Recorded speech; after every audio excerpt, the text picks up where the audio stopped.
What it is, folks, your homeboy First back again with another episode of the realest, most entertaining show in the game. Put it on something.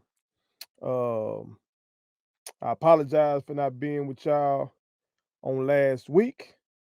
Okay. Uh, I've been living a nightmare. My family has been living a nightmare for quite some time right now. Uh, for several weeks. My mother has been in the hospital. She's currently in the ICU on a breathing machine due to a severe reaction to one of the medicines she was given during her hospital stay. I have a story for you. Okay, I'm gonna wait till we get on the other side of this shit to tell y'all the full story. But I will say this: I will give you this warning: do not take your loved one to St. Dominic's Hospital in Jackson, Mississippi. Okay, we don't have many choices. Sometimes you gotta do what you gotta do, and I understand that, based on uh, beds being available and all that kind of thing. Uh, that's another reason why elections matter, investments in healthcare matter. Okay, Medicaid expansion matters, protecting Medicare matters. All these things. Okay, investments in education so we can have more doctors matter. But that's a whole nother video. Okay, but I'm gonna give y'all all the real on that. I will say thank you, thank you, thank you for your prayers. Okay, you may be wondering, well, your mama in the ICU, why the fuck you out here doing this? Because I told myself I got to get out my motherfucking feelings and get back to work just like my mother did. My mother worked for over 40 years as a teacher, and she put in that work for us. For us. Okay. I know right now she is heavily sedated. She's asleep. She's been asleep for a couple of days now, and we're just waiting on the swelling to go down. Thankfully, uh, they were able to get the breathing machine on her before her lungs were um, harmed and before her airway was blocked.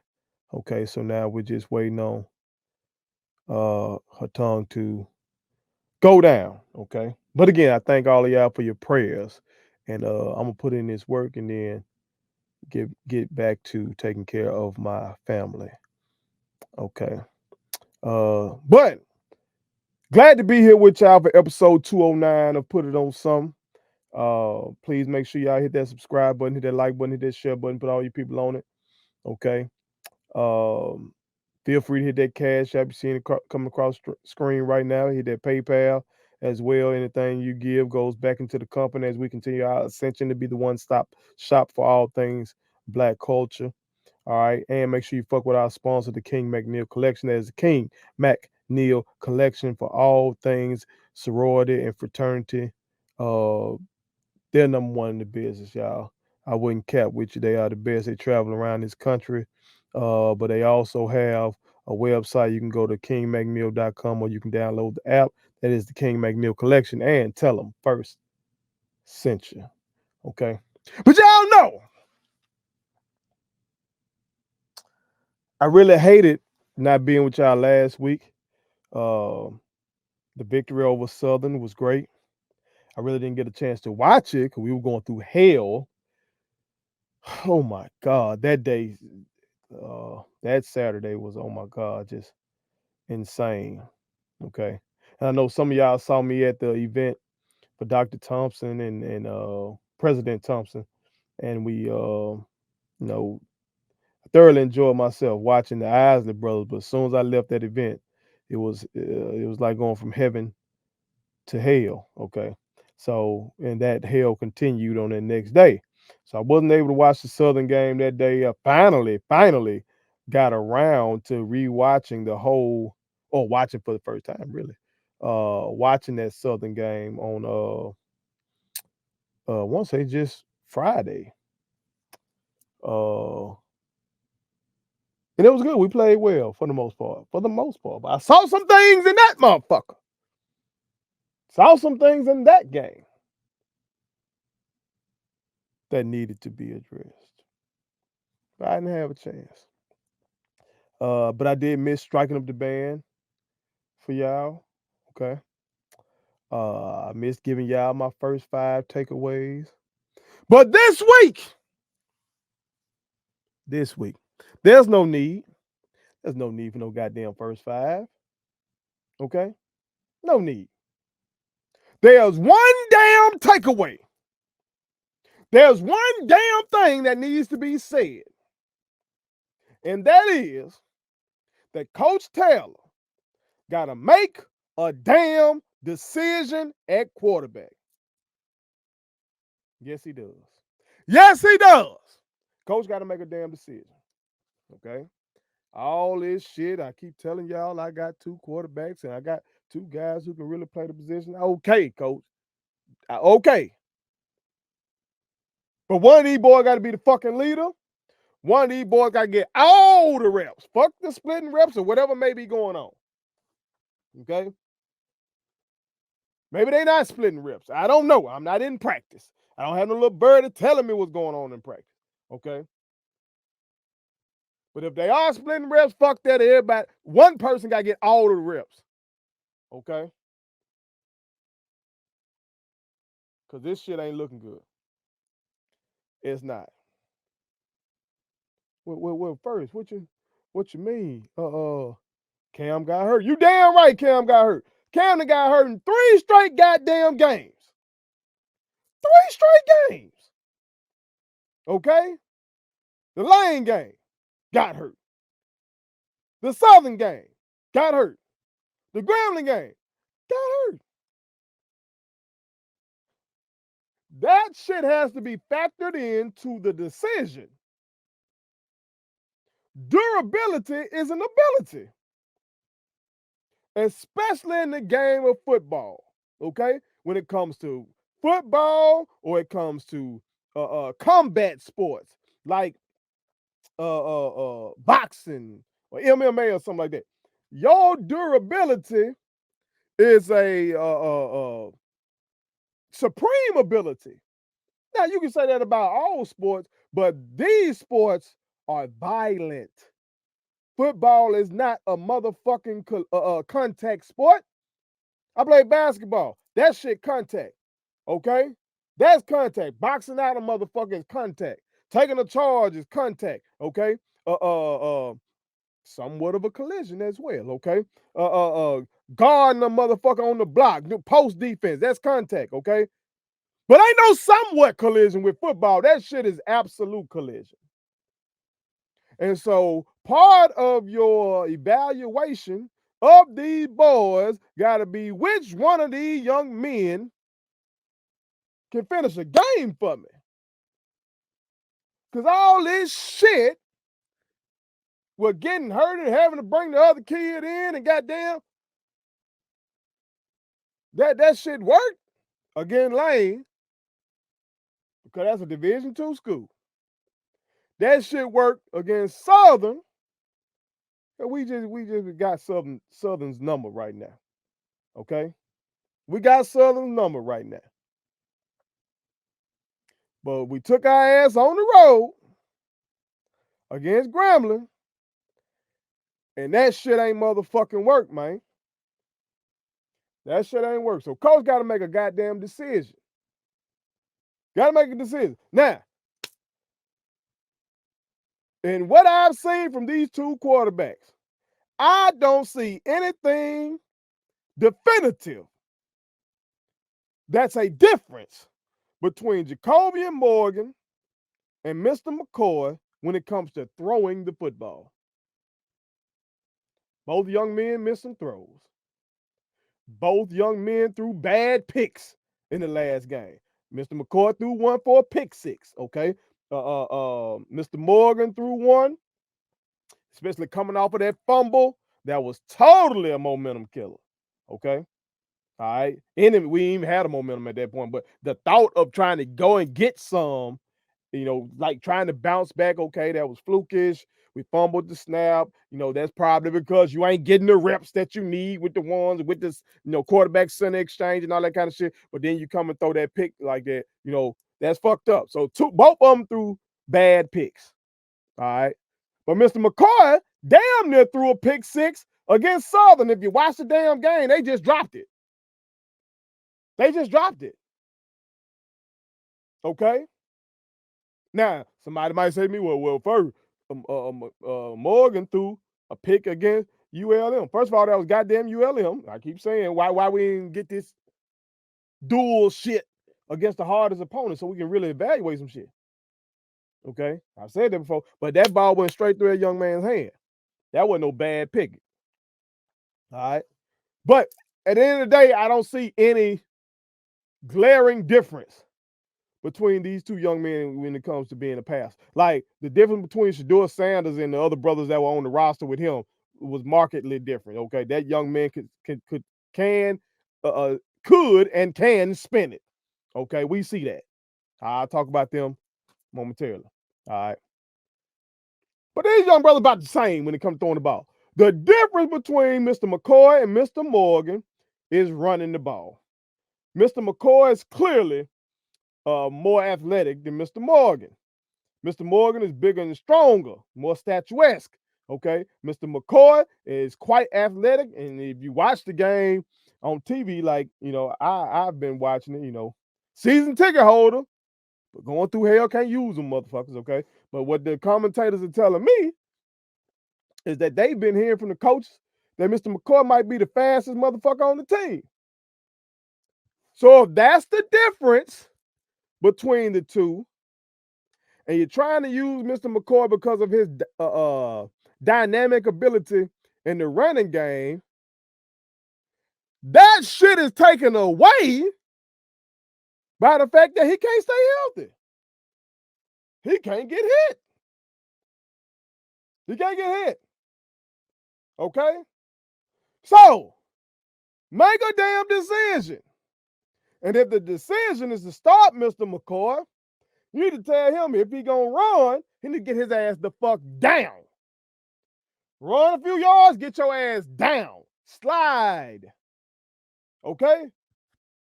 Because some folks' bodies just ain't built for that shit. Okay? Some folks' bodies just not built for that. That's just how it is. That's just it.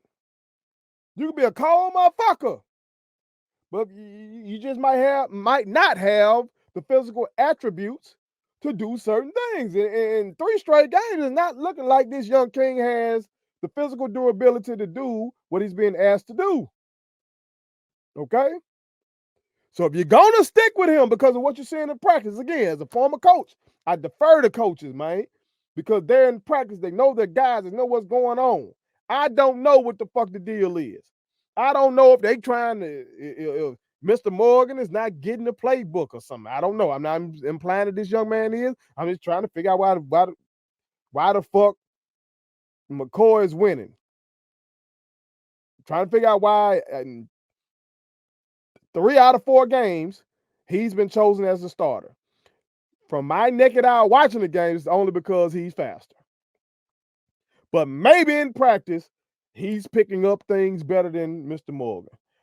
Maybe there's some tension or something. Maybe Mr. Morgan did some TC they don't like, and maybe Mr. McCoy's being a better leader. I don't fucking know. But if it's just that one boy is faster than the other one, but when he does take off with the ball or something like that and he get hit and he keep getting hurt, then we got to take that and say, goddamn it, they equal.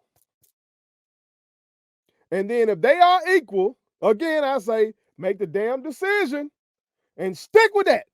I don't need we got 2 guys out. Fuck that. We got a guy. This is our starter. If he gets hurt, this young man gonna come in and do his job. Let's do that. Otherwise, go with Morgan. Give him all of the reps so we won't be having no fuck ups at on those snaps. Okay? So we won't have no fuck ups with the center quarterback exchange. All right? And so we won't have a young man coming off the bench cold and shit and having to come out here and execute on the road. Hell, that might be why he threw the goddamn pick. His confidence is shot. Hell, He was in the same predicament last year. Last year we got JB as a goddamn starter. Okay, JB supposed to be the guy. JB starts off the year looking great. Then JB kind of falters. Then Jacobian comes in. Then we're basically told that, well, Jacobian actually might have been the guy in the first place, but his hand was fucked up. Okay. Now this year, I got two guys. What the? Again, I don't know who said it, but the motherfucker said if you got two quarterbacks, you got none. I hate to be right about shit that I don't want to be right about. I hate that. I hate that. But if this is gonna continue, I still hope that I'm wrong. If we're gonna continue along this route with this dual quarterback shit, which seems to be on dual quarterback in name only, because it seems like Jacobian sitting down until that man gets hurt. Ain't like his different packages and all that kind of stuff. Seems like this man, seems like the decision has been made, actually. Maybe I'm tripping. Maybe I need to rename that shit. Maybe the shit should say, rethink your decision. Maybe that's what this segment should be called. Because I don't know what the fuck is going on, man. I don't know. We should not have lost that game. I know that. I know that. I know that. I know that pick six shouldn't have happened. Hell, I know that play call shouldn't have even happened. Well, we would have had to go, 90 yards? 80, 90 yards? Something like that. I can't remember exactly where that ball was. But we would have had to travel a long distance on that goddamn drive to go get some points. And we haven't looked like that kind of explosive. Now, we had a jump ball. I think we had a long ball to Fortillion. We had some long catch and runs and shit like that. But we ain't looked like no goddamn surgical motherfuckers in no 2-minute drill and just go down there and do no shit like that. There should have been some conservative play calling, especially on the road. Go to this locker room. Let's goddamn figure this shit out. Come back out and do what we need to do. Instead, we up here doing this shit. And maybe the kid was supposed to make a safe throw. All right. I don't know. But see, as a coach, you're supposed to put your kids in the best position to succeed. Okay. You have to kind of accentuate what they're good at and mask their flaws. Okay. And we just talked about it. It seems like what McCoy is good at is running that bitch. So 2-minute drill. And he just stare down the receiver, which he was staring him down the whole goddamn game, and throw a damn pick six. That was brutal, man. That was brutal. That shouldn't have happened. All right. Our running backs were running that bitch. All right. They got to hold on to the motherfucking football. You run the ball. You're running back. Okay. So you and the quarterback handling the ball the most. Okay. Y'all get the most touches. So that ball got to be motherfucking secure. Got to be. Okay. Well, if we shore that up the way it looks, we should be a damn running football team that plays great defense. Ball control, run the damn football down folks' throat. The running back room is what's impressive. Let run. I ain't got no problem with running back by committee, but this quarterback by committee shit, or even the thought of it, even in a press conference saying it, fuck that. We got a guy. This is our guy. Now, if McCoy is your guy, you the head coach. I'm gonna get behind it and just hope that you tell this young man get his ass down, put some shit on him, make him wear whatever's legal for him to wear as protection. Put it on him. Shit. Whatever's legal, put it on him. Okay. Otherwise, go with Mr. Morgan, coach him up, train him up, and let's go win football games. Okay. The East can still be won. The East can still be won. Losing to Grambling did not fuck up nothing towards our goals. Hopefully, it can be an eye-opening experience for us. Okay? Because the East can still be won. The SWAC can still be won. The Celebration Bowl can still be won. But we got to fix some shit. That has to be fixed. Also, we can get got through the air. We can get got through the air. The same shit happened last year where we were kind of as the fan base. Can we go hard? We go hard. We were getting all them interceptions and shit, and of course, we were happy about that. Turning the ball over is great. Usually, you win the turnover battle, you win the game. So getting the pick, but we can be had in the air. Now during the Southern game, against Southern, we gave up all them damn yards in the air, and in the post game presser, Coach Taylor talking about some, well, we made them one dimensional, and that's really why they racked up all them yards through the air, because they had to throw the ball so much. You feel me? So them having to throw the ball so much since they were behind and they got behind so early, that's really why they had all them yards through the air.